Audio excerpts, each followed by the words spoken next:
আমরা এখানে সবাই উপস্থিত হয়েছি এই আনন্দ মেলা দক্ষিণ দমদম পুরসভা 14 নম্বর ওয়ার্ডের এই আনন্দ মেলা অনুষ্ঠানের সভাপতি এবং 14 নম্বর ওয়ার্ডের পৌরপিতা এবং আমাদের দল সর্বভারতীয় তৃণমূল কংগ্রেস মাননীয় মুখ্যমন্ত্রী এবং আমাদের দলনেত্রী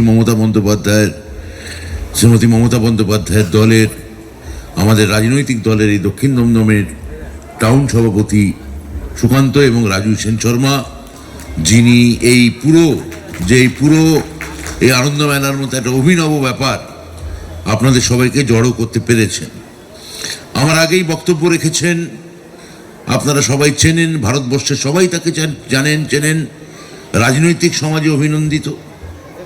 আমি মনে করি বাংলার যে বরিষ্ঠ বুদ্ধিজীবী কুল আছেন, বিদ্বজন আছেন, যে যাদের মতামতের ওপরে দাঁড়িয়ে এখনো যাকে বলে পাবলিক সোসাইটি মতামত তৈরি করে, যে ব্যক্তিদের দিকে তাকিয়ে মুষ্টিমেয় কিছু মানুষ সেই অন্য মত তৈরি করার অন্যতম সঠিক এবং সার্থক প্রণেতা, আমাদের সংসদে গিয়ে দমদম থেকে 4 বার নির্বাচিত হয়ে যিনি দেশের প্রধানমন্ত্রী এবং স্বরাষ্ট্রমন্ত্রীর চোখে চোখ রেখে এখনো কথা বলে বঙ্কিমদা নামে বঙ্কিমচন্দ্র চট্টোপাধ্যায়কে বাঙালিকে অপমানের মধ্যে উত্তর এখনো যিনি দিতে পারেন, তিনি মোটেই বঙ্কিম লোক নন। তার শির দ্বারা বঙ্কিম নয়, তার শির দ্বারা এখনো সুদৃঢ়, সজাগ, দৃঢ় এবং সেই অধ্যাপক সৌগত রায়।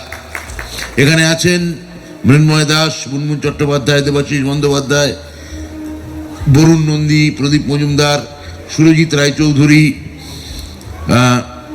রীতা রায়চৌধুরী, তন্দ্রা সরকার, অনামিকা দাস, উষা দেবনাথ এবং জয়ন্তী সাহা। সর্বোপরি সঞ্চালক অশোকবাবু আছেন এখানে আজকের প্রোগ্রামের। আর এই 14 নম্বর ওয়ার্ডের আপনারা বিশিষ্ট যে মানুষেরা এখানে উপস্থিত হয়েছেন বা আশেপাশের মানুষ থেকে, আমি আপনাদের একটু দেরি হয়ে গেছে, তাও অনেকের সঙ্গে দেখা হচ্ছে। আমি আপনাদের ইংরেজি শুভ নববর্ষের অভিনন্দন, শুভেচ্ছা, ভালোবাসা, শ্রদ্ধা সবই আমি আপনাদের জানাচ্ছি। এক আন্তর্জাতিক বাঙালির গান দিয়ে শুরু করেছিলেন অধ্যাপক সৌগত রায়, রবীন্দ্রসঙ্গীত, যেখানে আনন্দ শব্দটি একটি বিশেষ দোতনায়, বিশেষ মূর্ছনায় কিভাবে ছড়িয়ে পড়েছিল। কি আনন্দ, নাচে মুক্তি, নাচে ছন্দ। আনন্দমেলা ব্যাপারটাই তাই, আমাদের মুক্তি, আমাদের ছন্দ ছড়িয়ে পড়ে। আরেক আন্তর্জাতিক বাঙালি, তিনি আবার লিখেছিলেন, তার নাম সত্যজিৎ রায়, আহা কি আনন্দ আকাশে বাতাসে, শাখে শাখে পাখি ডাকে, কত শোভা চারিপাশে। এই যে শোভা এখানে ছড়িয়ে পড়ছে, এই দুই বাঙালি, আন্তর্জাতিক বাঙালি, যাদের কারণে আমাদের গর্ব এবং যাদের কারণে আমাদের পড়শি রাজ্যগুলোর ঈর্ষা আমাদের উপরে। বাংলা শুনে যারা তেড়ে মারতে আসে, শুনলাম কিছুদিন আগে বাংলা বলেছে বলে একটি বিজেপি শাসিত রাজ্যে থুতু ফেলে চাটিয়েছে। পরশুদিনে উড়িষ্যার বেশ কিছু মানুষকে তুলে প্রথমে গেদে সীমান্ত দিয়ে বার করে দেওয়ার চেষ্টা করেছিল। ওরা একটা টেকনিক্যাল নাম দিয়েছে পুশ ব্যাক, আসলে লাথি মেরে বর্ডার পার করে দেওয়া। আর তারপর ওই গেদে সীমান্তে পারেনি, আসামে নিয়ে গেছে। এখন আসাম থেকে কোনো রকমের ছাড়া পেয়ে ওখানে ওরা একটা প্রেস কনফারেন্স করেছে, এই বাঙালি শ্রমিকেরা, যেখানে বাংলা বলছেন রাজ্যের বাইরে মারতে আসছে, বাংলাদেশি বলে দাগিয়ে দিচ্ছে। আবার এখানে এসে বলছেন যে রবীন্দ্রনাথের জন্ম বোলপুর, বঙ্কিমকে বলছেন বঙ্কিম দা, আর যা পারছেন তাই বলছেন, প্রতিটি নাম বিকৃত উচ্চারণে বলছেন এবং থেকে থেকে বলছেন সোনার বাংলা গর্ব। আমি কালকেই একটা জায়গায় বলেছি যে এই যে রবীন্দ্রনাথের সঙ্গে বঙ্কিমের মুখোমুখি দাঁড় করাচ্ছে, আপনারা জেনে রাখুন, বঙ্কিম মারা যাবার 2 বছর পরে 1875 সালে বঙ্কিম বন্দে মাতরম সঙ্গীতটি লেখেন, যে বন্দে মাতরম নিয়ে এখন বিতর্ক তৈরি করার চেষ্টা করছে বিজেপি। কিন্তু বঙ্কিমের জীবদ্দশায় গানটার কোনো সুর দেওয়া হয়নি। বঙ্কিমচন্দ্র মারা যাবার 2 বছর পরে এই গানটা প্রথম সুর দেওয়া হয় এবং পাবলিকলি প্রথম একজন এই গানটা গান, যিনি সুর দেন তিনিই গানটা গিয়েছিলেন বঙ্কিম মারা যাবার 2 বছর পরে। তার নাম রবীন্দ্রনাথ ঠাকুর, তিনি গানে সুর দিয়েছেন। অর্থাৎ আমার যে জাতীয় সঙ্গীত আছে জনগণ মন, তার সুরকার রবীন্দ্রনাথ। বিজেপি যাকে দাঁড় করাতে চাইছে তার সুরকার রবীন্দ্রনাথ। তুমি বাঙালিকে কোথায় পালাবে, কোথায় নিয়ে গিয়ে কোথায় পুশব্যাক করবে? গেদে সীমান্তে নিয়ে যাবে, ওখান থেকে বঙ্কিম বেরিয়ে আসবে। রাজশাহী সীমান্তে নিয়ে যাবে, ওখান থেকে রবীন্দ্রনাথ বেরিয়ে আসবে। তুমি যেখানে বাঙালিকে মারতে চেষ্টা করবে, প্রত্যেক জায়গায় রক্তবীজের মতো একটা করে বাঙালি চিন্তক, একটা করে বাঙালি থেসপিয়ান, একটা করে বাঙালি শিল্পী, সাহিত্যিক, স্রষ্টা, রাজনীতিবিদ, সমাজ সংস্কারক, সবাই বেরিয়ে আসবে।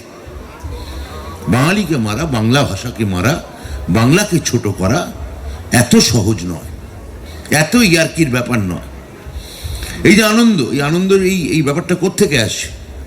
সৌগতদা বলেছেন, আমিও বলি। আনন্দবর্ধন নামে একজন বিখ্যাত ভারতীয় তাত্ত্বিক ছিলেন, তার লেখা একটা বই আছে, তার নাম ধন্যালোক। এই ধন্যালোকে আনন্দবর্ধন দেখিয়েছেন যে আমাদের মনের মধ্যে 8টা ভাব আছে। এই 8টা ভাব তাকে উনি বলছেন স্থায়ী ভাব, আমার আপনার সবার মনের মধ্যে আছে।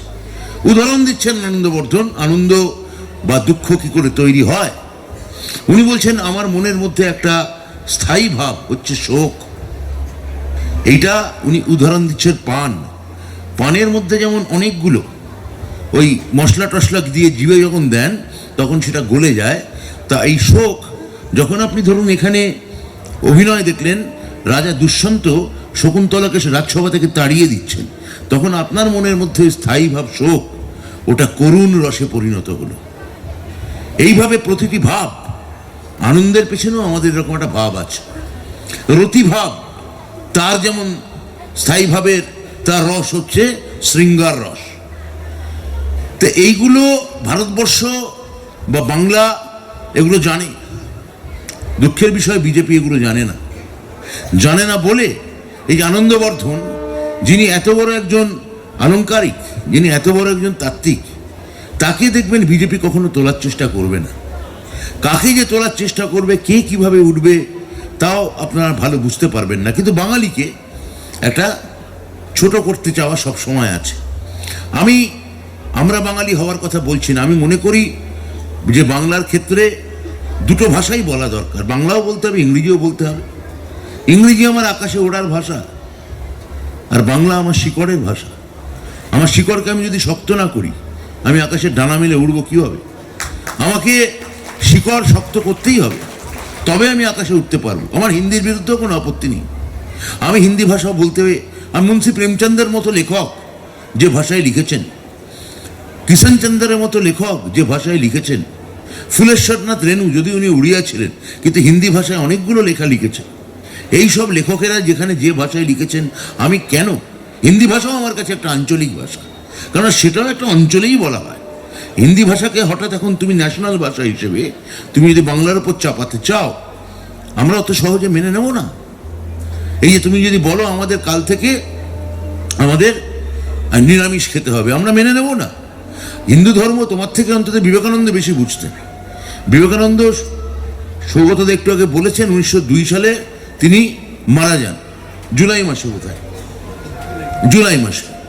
এবার মারা যাওয়ার দিন সকাল 11:40 স্বামী প্রেমানন্দ লিখছেন, বেলুড়ের লাগোয়া গঙ্গার ঘাট, সেখান থেকে একটা ইলিশ মাছ আমি ধরলাম। স্বামীজি বললেন আমি রান্না করব, কেটে কুটে ওটাকে ভালো করে দুপুরে খাবো। জীবনের শেষ লাঞ্চ বিবেকানন্দ খাচ্ছেন ইলিশ মাছ দিয়ে।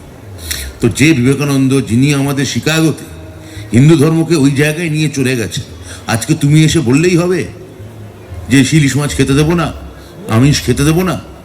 এ হয় নাকি? এ সম্ভব না।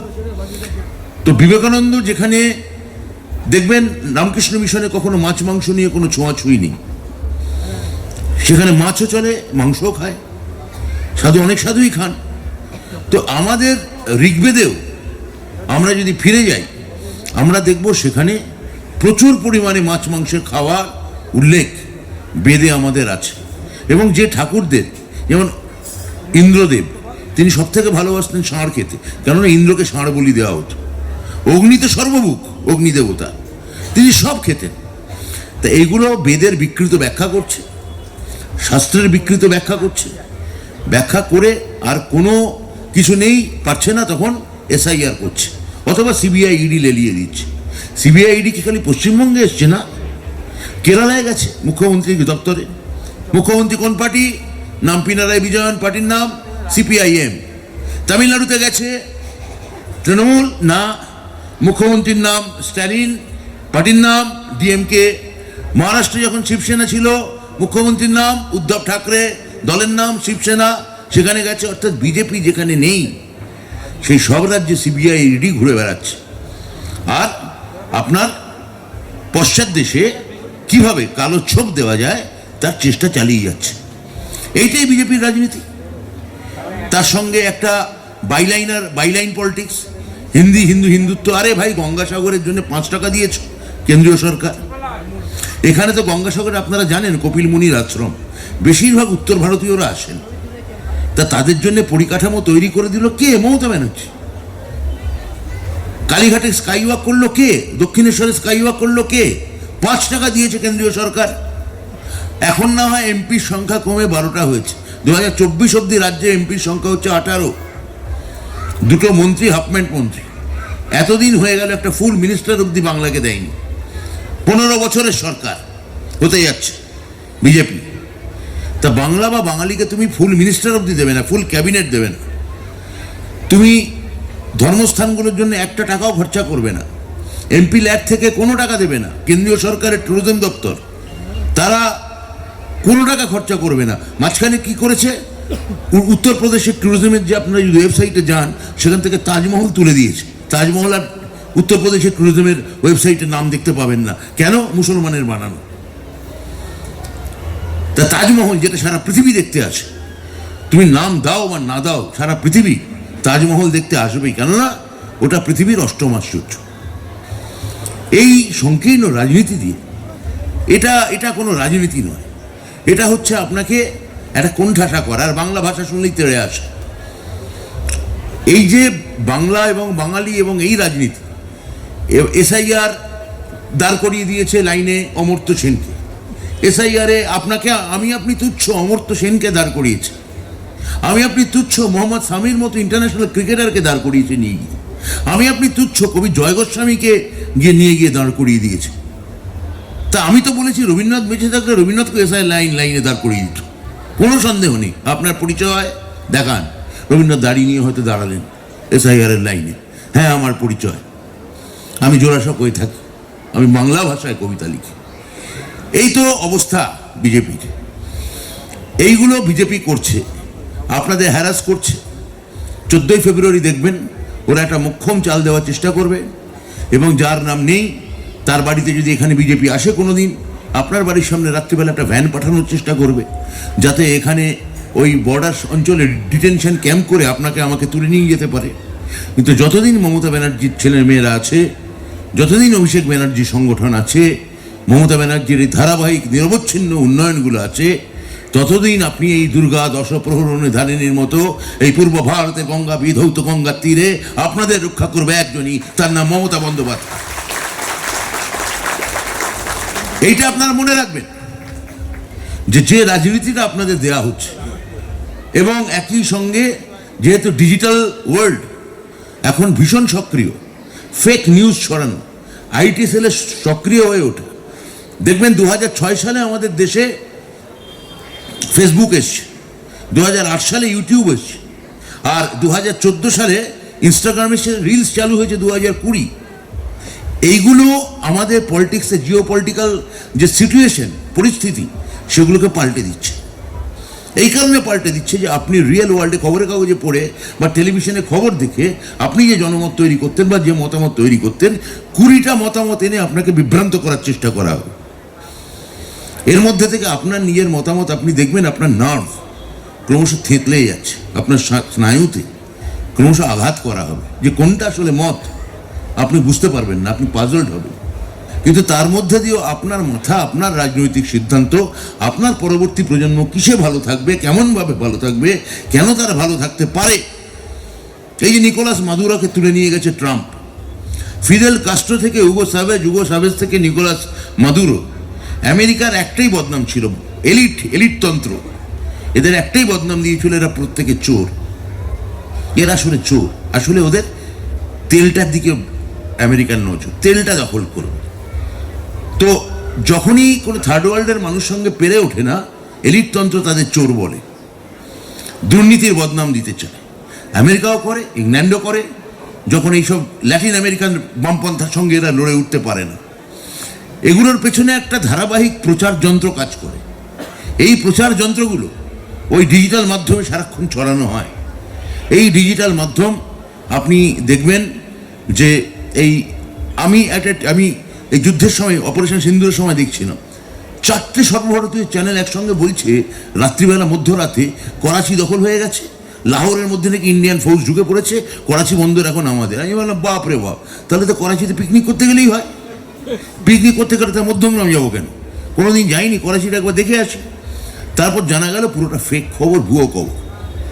এই ফেক খবর, ভুয়ো খবর, মিথ্যা খবর এবং ডিজিটাল বিপ্লব, ডিজিটাল সুনামি আপনাকে সারাক্ষণ বিভ্রান্ত করছে, আপনাকে প্ররোচিত করছে, আপনার নার্ভকে ইনডিউস করছে, আপনার নার্ভকে থেতলে দিচ্ছে, ধাক্কা মারছে। তার মধ্যে থেকে আমাদের মাইন্ডটা পজিটিভ রাখতে হবে। সেটা তার জন্যে আমাদের স্থায়ী ভাব, মনের যে স্থায়ী ভাব, তার নাম রস, তার থেকে তৈরি হচ্ছে আনন্দ। সেই আনন্দের সঙ্গে জড়িয়ে আছে আনন্দের মেলা। তার কে প্রবর্তককে? সুকান্ত সেন শর্মা। তাহলে কিশোর কবি সুকান্ত ছোটবেলায় কি কান্ত, বড় হয়ে এত বড় আনন্দ মেলা করবে কে জানতো? সেইটা আপনাদের মাথায় রাখতে হবে। কারা আপনাকে আনন্দ দিতে পারে, কারা আপনাকে মেলা দিতে পারে, কারা আপনাকে এই সত্যিকারের একটা পলিটিক্স উপহার দিতে পারে। আর বাকি যারা জল্পনা করছেন, আমি বলি সৌগতদাকেও একটু আগে আমি বলছিলাম, বুবলায়ের অফিসে বসে দক্ষিণ দমদমের তৃণমূল কংগ্রেসের কর্মীরা এক কাট্টা আছে, একসঙ্গে আছে, সবাই একসঙ্গে আছে। নমস্কার, ধন্যবাদ।